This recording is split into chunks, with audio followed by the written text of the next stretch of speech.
আসসালামু আলাইকুম। আজকে আমি আমার নিজের ব্যাপারে কিছু বলি। আমি হচ্ছে শারমিন বেগম। আমার বাসা হচ্ছে চরমন্তাস ইউনিয়ন, রাঙ্গাবালী উপজেলা, পটুয়াখালী জেলার। কথায় সবাই আমার বরিশালেই বলে, ডিভিশন আর কি বরিশাল। তো আমরা হচ্ছে 4 বোন ছিলাম। আমার বাবা ছোটোখাটো একটা ব্যবসা করতো, আমার আম্মু চাকরি করতো, এখনও অবধি চাকরি করে। আর আমার আব্বু আপাতত কিছু করতেছে না, তার হাত ভাঙার পরে। তো ছোটোবেলা থেকে শুরু করি। আমার তখন ছোট 4 বোন ছিলাম। আমার একবারই ছোট যে ও 12 বছর বয়সে মারা গেছিলো। তো এখন আমরা 3 বোন। আমার বড় বোন হচ্ছে সাথী, ও সরকারি চাকরি করে।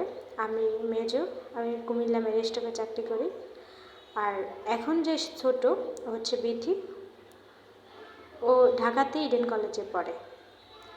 যাই হোক, সব কিছু মিলেই আমরা আলহামদুলিল্লাহ ভালোই আছি। আল্লাহ অনেক বেশি ভালো লাগছে, আল্লাহর কাছে হাজার হাজার শুকরিয়া।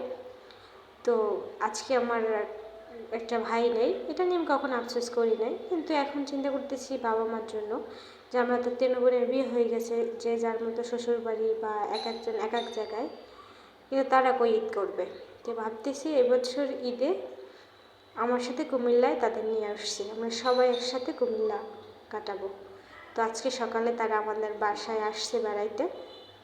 ঈদটা কুমিল্লা একসাথে বাবা মার সাথে পালন করব। জিনিসটা আমার কাছে অনেক বেশি ভালো লাগতেছে। আপনাদের কাছে কেমন লাগে জানি না, খুবই ভালো লাগতেছে। আজকে একটা ছেলে থাকলে বউ নাতি এগুলো নিয়ে হচ্ছে তারা আনন্দ করতো, এখন তো মেয়ে যে যার মতো চলে যাবে। যাই হোক, তারপরও চেষ্টা করব প্রতি বছর। আমার বড় বোনও মাঝে মধ্যে তার বাড়িতে নেয়, আর এবার আমি হচ্ছে আনছি। যাই হোক, তাদের জন্য আমি খুব সুন্দর করে খিচুড়ি রান্না করতেছি। প্রথমবার তাদের জন্য কিছু রান্না করতেছি। সব সময় তো তাদের কাছ থেকে নিয়ে আসছি, তাদেরকে কখনো কোনো কিছু আমার দেওয়া হয়নি। তো এবার যা পারি আর কি, নিজের সাধ্য মতো চেষ্টা করতেছি। আজকের খিচুড়িটা আমি খুবই স্পেশালভাবে, কি বলে, মনের মাধুরী মিশিয়ে রান্না করতেছি।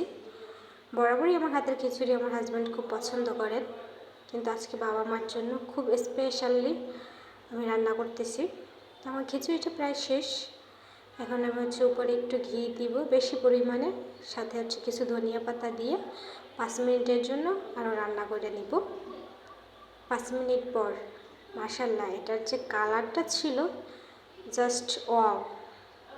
যাই হোক, সবাইকে অনেক অনেক ধন্যবাদ আমার সাথে থাকার জন্য। সবার জন্য শুভকামনা রইল, আর সবাই আমার জন্য দোয়া করবেন। আল্লাহ হাফেজ, শুভরাত্রি, টাটা, বাই বাই।